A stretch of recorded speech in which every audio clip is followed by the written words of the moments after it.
meus amores e minhas amoras. E aí, como enfrentar a prova de redação no Enem com tranquilidade? Bom, pensando nisso, eu montei agora aqui um videozinho para você com 5 dicas valiosas para você ir bem tranquilo lá na sua prova e encarar a redação com cara de quem vai tirar nota 1000. É isso mesmo, vai tirar nota 1000. É esse o nosso objetivo aqui, tá? Então, muitos alunos, eles têm medo, né? Tipo, imagina se eu chegar lá na hora da prova e eu não souber nada sobre o tema. Veja que adivinhar o tema seria um sonho, né? Seria um sonho para mim, seria um sonho para você que vai fazer a prova de redação lá no dia 3 de novembro. Mas isso não é possível, adivinhar, né? Talvez você dê sorte, né? Mas não é a regra. Mas há algumas estratégias para você ir muito bem na prova, né? Para que você consiga determinar o caminho da sua redação, né? Inclusive com assuntos que você não tem familiaridade. Tá? Então isso é super possível. Foi, por exemplo, o que aconteceu na proposta de redação de 2017, quando o tema foi Desafios para a Formação Educacional dos Surdos no Brasil. Você já pensou se você tivesse feito essa prova? Ou você chegou a fazer essa prova, né? Talvez, diante desse tema, você fala assim, nossa, e agora, né? O que é que eu vou escrever? E por conta disso, por conta de temas como esse, eu e o professor Sidney, né, separamos algumas dicas para ajudar você a obter um bom resultado, um bom desempenho na redação, ainda que você mal tenha ouvido falar sobre a proposta em si, tá? Então, vamos à primeira dessa dica, né? Então, a nossa primeira dica é atenção aos grandes assuntos e à estrutura. Não fica tão fixado, né, ao assunto específico do tema, como eu dei o exemplo aqui. Quer ver, ó? Eu vou ensinar uma estratégia. Essa é uma das estratégias que eu e o professor Sidney vamos mostrar para você, tá? Isso é o método 1000, né, de preparação, na qual você não precisa ficar adivinhando temas. Não é esse o objetivo, ficar adivinhando temas. Por isso que lá na hora da redação, você tem que, se você se deparar com algo diferente daquilo que você esperava, você não precisa se desesperar, né? Porque nós daremos uma ampla base de conhecimentos para que você possa então escrever sobre qualquer coisa. Essa é a questão, né? Sobre qualquer coisa. Então é importante que você tenha em mente a estrutura do texto, tá? Então assim, você vai aplicar o modelo independente do tema pedido. Essa é a questão, né? Então assim, o assunto vai ser a sua base de argumentação. Então todo o tema, ele faz parte de um grande assunto. Essa é, né, um grande assunto. Então quando se discute, por exemplo, a formação educacional dos surdos, em suma, o que se está discutindo é a educação, né? A educação para deficientes, independente da deficiência. Então você vai resgatar uma discussão sobre a educação, falar sobre a questão dos deficientes, né? Então você consegue, se você não conhecer muito bem o tema, você pode se concentrar num aspecto mais amplo dele, né? Porque ou seja, né, o assunto a qual ele pertence. Tá? Então, essa é a nossa primeira dica. Então, você vai se atentar ao grande assunto, ao grande tema, certo? Dica número 2, tá? Olha só, muitos alunos têm medo de começar a redação e fugir do tema, né? Então, pender para um argumento que fuja desse tema. Então, agora eu vou te mostrar a dica número 2, infalível para você não sair do tema lá na hora que você estiver escrevendo a sua redação, tá? Primeira coisa, né?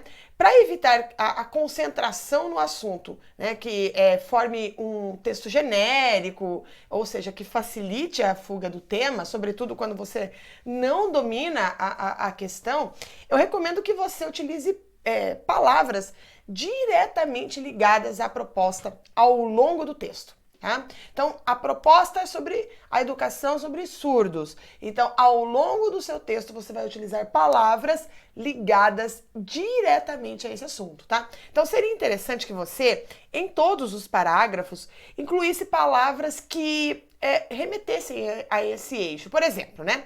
No caso dessa proposta que foi aplicada em 2017 sobre os desafios da formação educacional nos surdos do Brasil, tá? Então seria bom que você usasse palavras direcionadas, por exemplo, educação, surdos, que essas duas palavras, elas permeassem todos os parágrafos da sua dissertação. Tá? Então essa é a dica para você não fugir do tema. Tá? Dica número 2, entregue aí para você. Dica número 3, muitas vezes os alunos têm medo assim, professora, como embasar os meus argumentos, né, sem ter tantos dados sobre o tema? Como eu vou? Né, eu não tenho muitos dados, me deparei com um tema sobre educação de surdos e eu não tenho dados sobre isso. Como eu vou fazer isso? Então a minha dica número 3, atenção aos textos motivadores, eles estão aí para te ajudar. É verdade, então você tem que valorizar os textos que aparecem na proposta de redação. Leia o conteúdo com muita atenção, tá? Porque além desses textos te entregarem dados, eles também vão contextualizar o problema para você, tá? Então eles contribuem para que você consiga delimitar melhor a questão, que você não fuja do tema, que foi o que a gente conversou antes, né? Ou seja, os textos eles podem te dar dicas de propostas de intervenção de um problema, inclusive. E você sabe, né, que a intervenção, a proposta de intervenção é uma exigência da prova do Enem. Então, o texto motivador ele pode, inclusive, te dar uma orientação, principalmente quando o tema envolve algo muito específico, tá? Os textos motivadores, eles servem como base de argumentação, de informação, que garante que você tenha um mínimo de conteúdo ali para conseguir refletir sobre o que você vai escrever, tá? Então, vale ressaltar aqui que a prova do Enem, ela não permite cópias, tá? Então, assim, você não pode chegar lá e reproduzir um trecho do texto motivador. Isso não é permitido. Mas você pode sim, por que não, utilizar um dado estatístico apresentado ali, né? Dentro do seu repertório como um ponto de partida, por exemplo, de argumentação. Então, isso é perfeitamente aceitável. Você usar um dado do texto motivador para você iniciar a sua argumentação. Olha só, em 2015, a prova do Enem, a redação veio sobre a persistência, deixa eu ver aqui, ó, a persistência da violência contra a mulher na sociedade brasileira, né? E daí, um dos textos motivadores dessa proposta falou-se que haviam os casos de denúncias, mas que muitos casos acabavam sendo arquivados.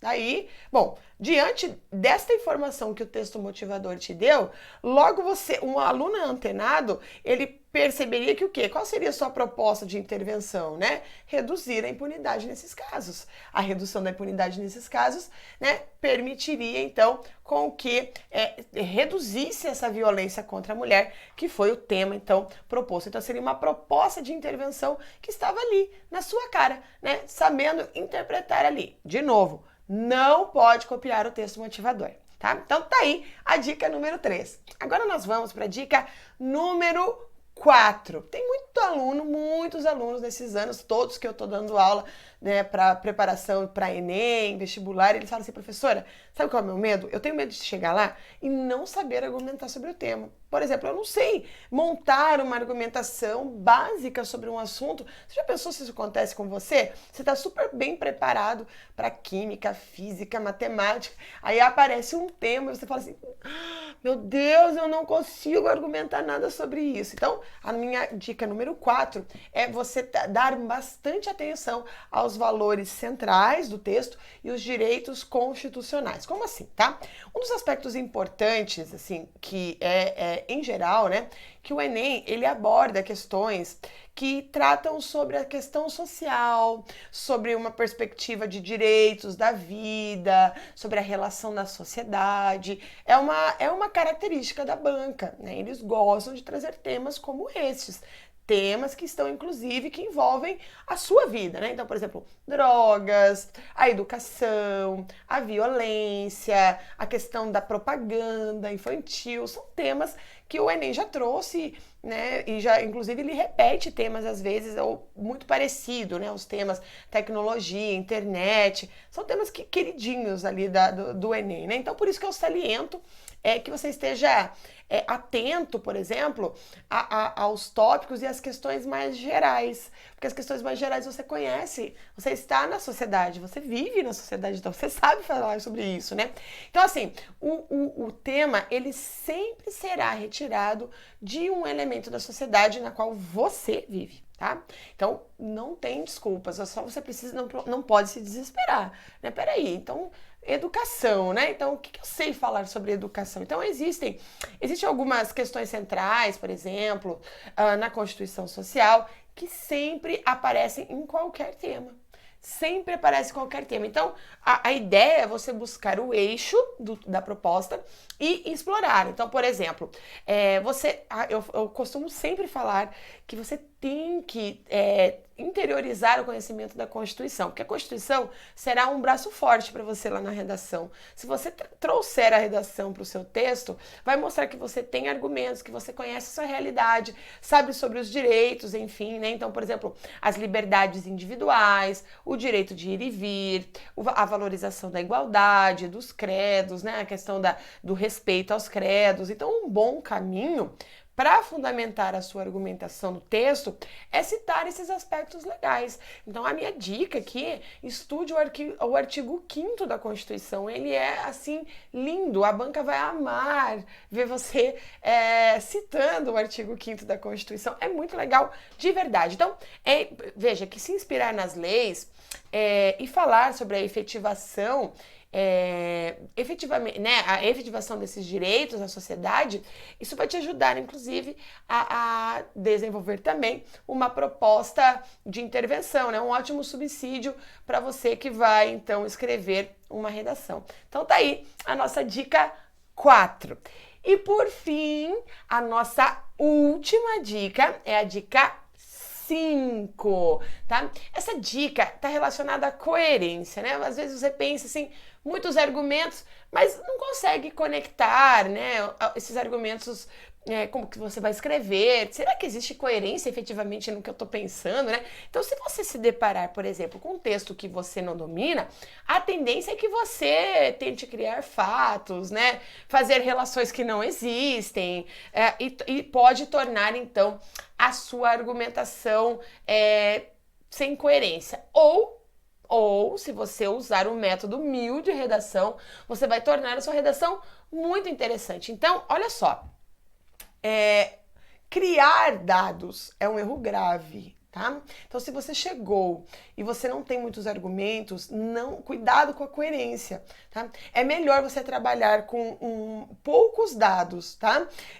E tornar a sua argumentação interessante, tá? Para você não prejudicar a coerência do texto, porque isso realmente vai ser um problema no desenvolvimento, né, da sua redação. Então, é melhor que você trabalhe com pouco, né? Mas que você fale algo coerente, algo factual e não o contrário. Tá? Então, não tente ficar criando muitos elementos ali na sua redação. Muitas vezes o pouco, atrelado a uma boa argumentação que aborde os eixos centrais, lembra dos eixos centrais?